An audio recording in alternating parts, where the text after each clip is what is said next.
Wonderful new friend, Oskar, and he is an amazing 93 years young Holocaust survivor.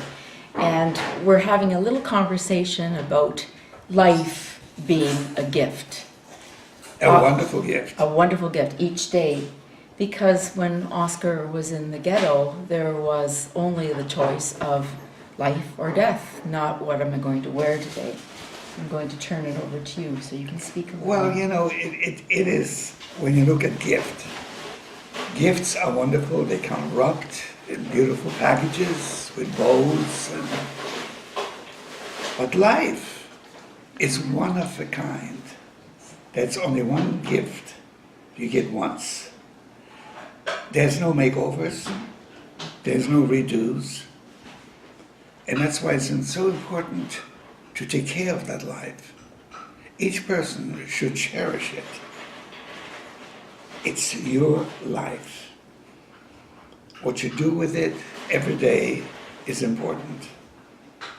So I urge all the students, whenever I speak in schools, to take care of it, because it's a precious gift. Once you lose that gift, then you have nothing. You're done, you're gone.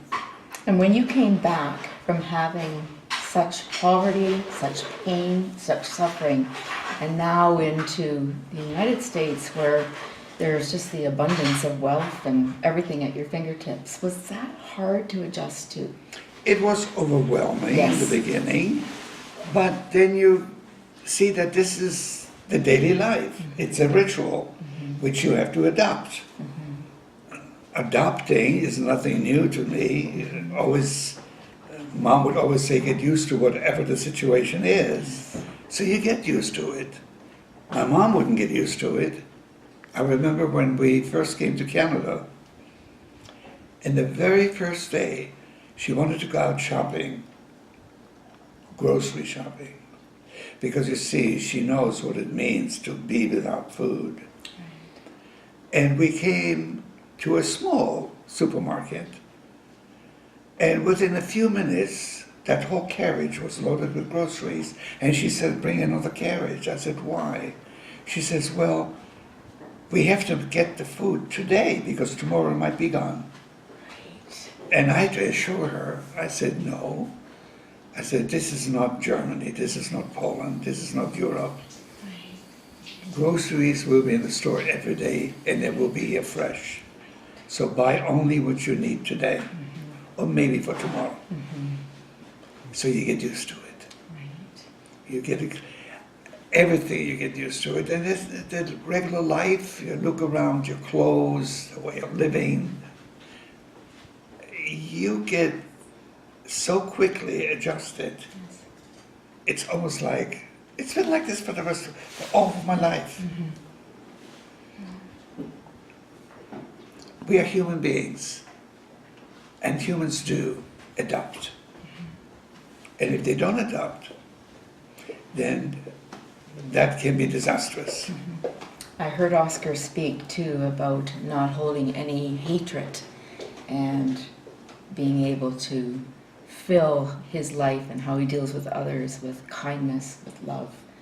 Can you speak to that a little bit after what was done through, you know, the Nazis? And there's many that have not gotten over that unforgiveness, so to speak.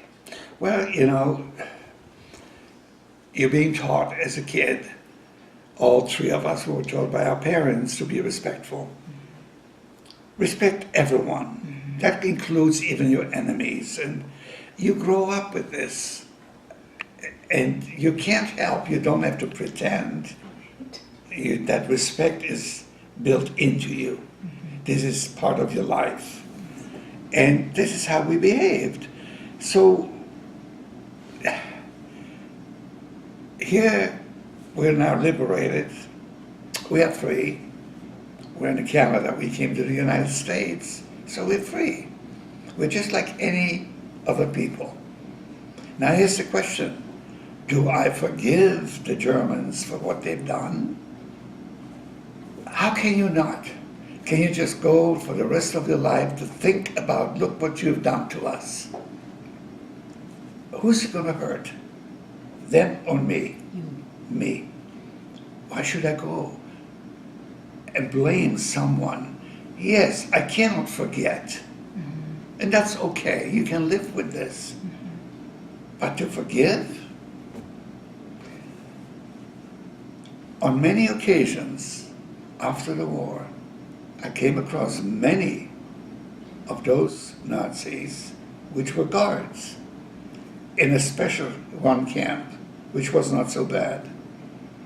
And they recognized me, and I recognized them. We didn't make a big issue of it. By the end of the day, they saved my life.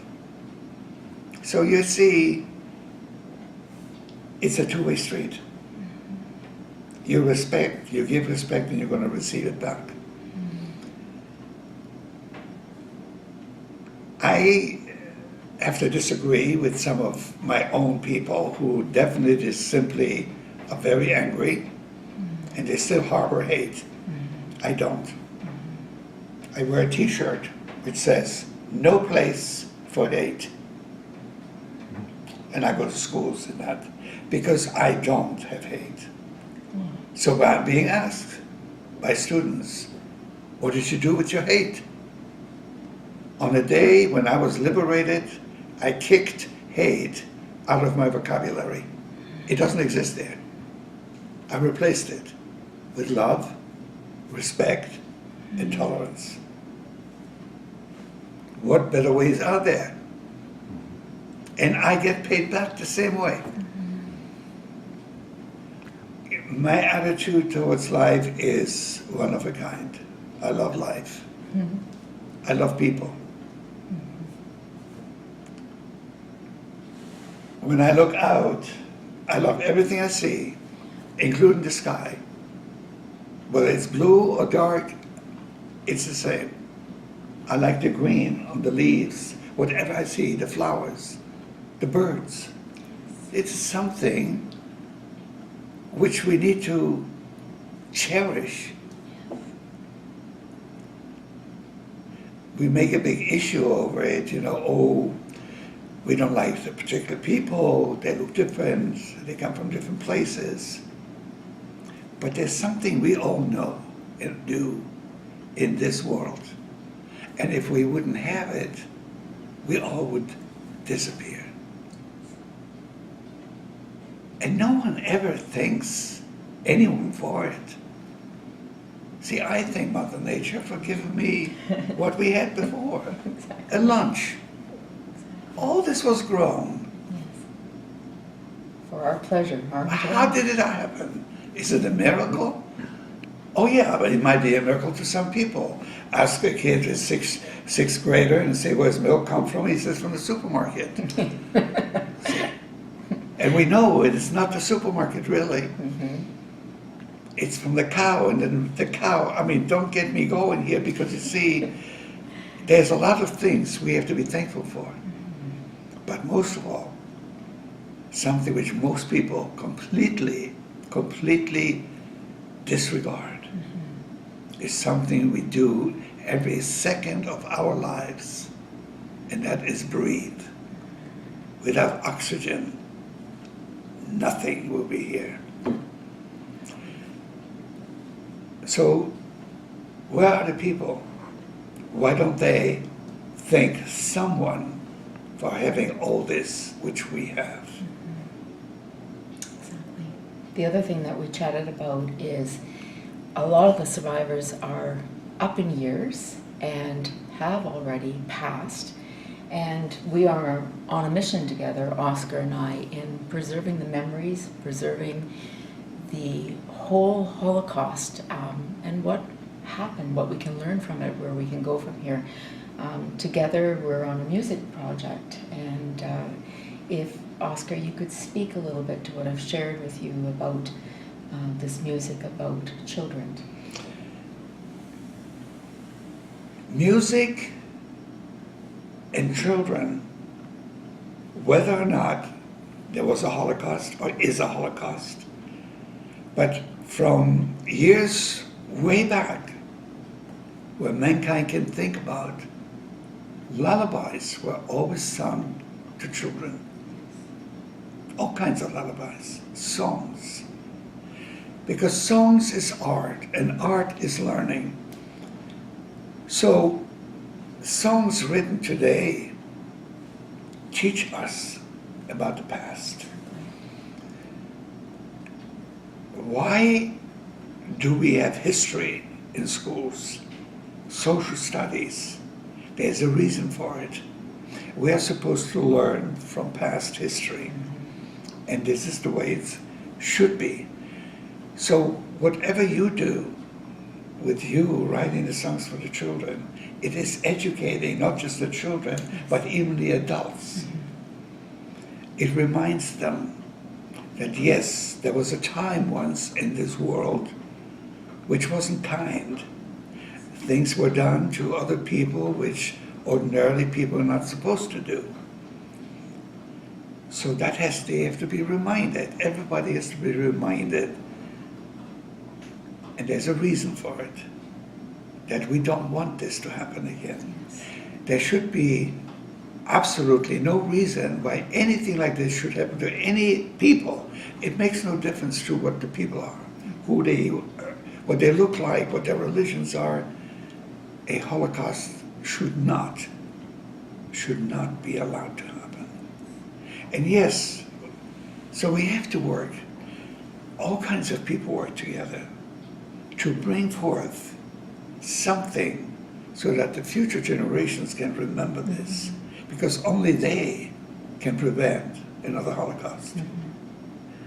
They have to be educated from young on. Best way with songs. Yes, thank you. And in celebration of Oskar being so alert and with us, I have made a cake to celebrate life of 93 years. He will have another birthday in November, but I'm going to bring this cake forward in celebration of you.